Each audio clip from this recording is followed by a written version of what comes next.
Praise the lord. ఎడార్ల సెలయేర్లు మార్చి 8.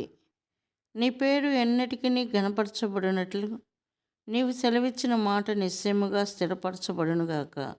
మొదటి దినవృత్తాంతములు 17:24. యథార్థమైన ప్రార్థనకి ఆయువు పట్టైన వాక్యం ఇది. చాలాసార్లు మనకి వాగ్దత్తం కాని వాటి కోసం ప్రార్థిస్తూ ఉంటాము. అందుకని ఇది దైవ సంకల్పం అవునో కాదో తెలుసుకోవటానికి కొంతకాలం పట్టుదలగా ప్రార్థించవలసిన అవసరం కలుగుతూ ఉంటుంది. అయితే కొన్ని సమయాల్లో మాత్రం మనం అడుగుతున్నది దేవుని చిత్తానికి అనువైనదే అన్న దృఢ నిశ్చయం కలుగుతుంది. దావీదు జీవితంలో ఈ ప్రార్థన అలాంటిదే.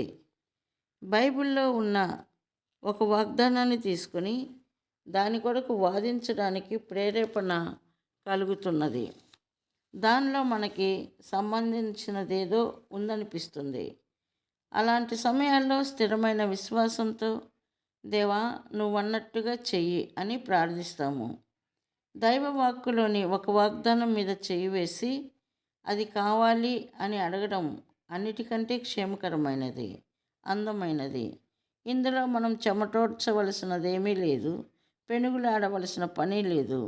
చెక్కును బ్యాంకులో ఇచ్చి డబ్బు తీసుకున్నట్టుగా ఆ వాగ్దానాన్ని దేవుని ముందు పెట్టి దాని నెరవేర్పును పొందడమే.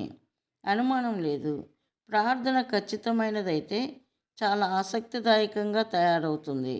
ఎడాపెడా నోటికి వచ్చిన వాటన్నిటినీ అడిగేసి దేన్ని పొందలేకపోవడం కంటే కొద్దిపాటి దీవెనలను ప్రత్యేకించి అడిగి పొందగలగడం మేలు కదా. బైబిల్లో ఉన్న ప్రతి వాగ్దానము దేవుని చేతి వ్రాతే. నువ్వన్నట్టుగానే చెయ్యి అనే మాటను జోడించి ఆ వాగ్దానం కోసం మనం అడగవచ్చు. తన సత్యంపై ఆధారపడ్డ జీవులను వాటి సృష్టికర్త ఎప్పుడూ మోసం చేయడు. అలాంటప్పుడు పరలోకపు తండ్రి తన కొడుకులకు ఇచ్చిన మాటను మీరగలడా? నాలో ఆశలు రేకెత్తించిన నీ మాటను జ్ఞాపకం చేసుకో. ఇది ఫలితాలను ఇచ్చే ప్రార్థన. దీనిలో 2 అంశాలున్నాయి. ఇది నీ మాట, దీన్ని నిలబెట్టుకోలేవా? దీన్ని నిజం చేసే ఉద్దేశం లేకపోతే అసలు ఎందుకన్నావు? దీనిలో నేను ఆశ పెట్టుకున్నాను. నువ్వే నాలో కల్పించిన ఈ ఆశను వమ్ము చేస్తావా? అవిశ్వాసం వలన దేవుని వాగ్దానమును గూర్చి సందేహింపక దేవుని మహిమపరచి ఆయన వాగ్దానం చేసిన దానిని నెరవేర్చుటకు సమర్థుడని రూఢిగా విశ్వసించి విశ్వాసము వలన బలము నొందెను. రోమా 4:20-21. మాట తప్పని దేవుని మాటలే బైబిల్లోని వాగ్దానాలను అంత అమూల్యమైనవిగా, అపురూపమైనవిగా చేశాయి. మనుషులు చేసే వాగ్దానాలు ఒక్కోసారి పనికి రాకుండా పోతాయి.